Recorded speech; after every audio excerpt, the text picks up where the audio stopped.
বছরের শুরুতে দ্বিতীয় শীর্ষ নেতা নিহতের পর হত্যাকাণ্ডের শিকার হলেন হামাস প্রধান ইসমাইল হানিয়া। তাই প্রশ্ন উঠছে সংগঠনের ভবিষ্যৎ নিয়ে। তবে ফিলিস্তিনি স্বাধীনতাকামী সংগঠনটির স্পষ্ট হুঁশিয়ারি, ইসরায়েলের হামাস নির্মূলের লক্ষ্য পূরণ কখনোই হবে না। হানিয়ার হত্যাকারীদের ছাড় না দেওয়ার হুঁশিয়ারিও দিয়েছে তারা, ঘোষণা দিয়েছে প্রতিরোধ চালিয়ে যাওয়ার। সিলন ফ্যামিলি ব্লেন্ডের কড়া লিকার আর সতেজ স্বাদের পারফেক্ট ব্লেন্ডে স্বপ্নেরা মিলুক টানা। ফিলিস্তিনি স্বাধীনতাকামী সংগঠন হামাসকে নির্মূল ইসরায়েলের গাজা অভিযানের প্রধান উদ্দেশ্য। সেই প্রক্রিয়ার অংশ হিসেবে চলমান অভিযানে সংগঠনটির একাধিক সিনিয়র কমান্ডারকে হত্যা করেছে তারা। তবে এবারই এলো সবচেয়ে বড় ধাক্কা।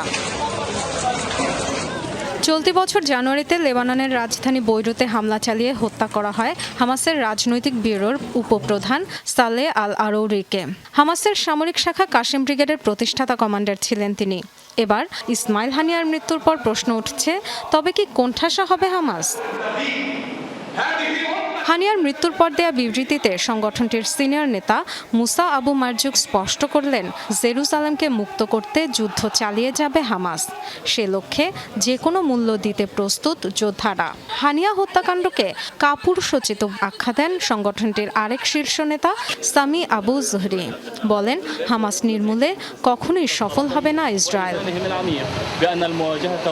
1996 থেকে 2024 ইসরায়েলের হামলায় মৃত্যু হয়েছে হামাসের বেশ কয়েকজন শীর্ষ নেতার। তবে অতীত বলছে, বিভিন্ন সময়ে হামাস নেতাদের হত্যার পর আরও জোরদার হয়েছে প্রতিরোধ আন্দোলন, জনসমর্থনও বেড়েছে তাদের। Dorothy Tasrin, Jamuna news.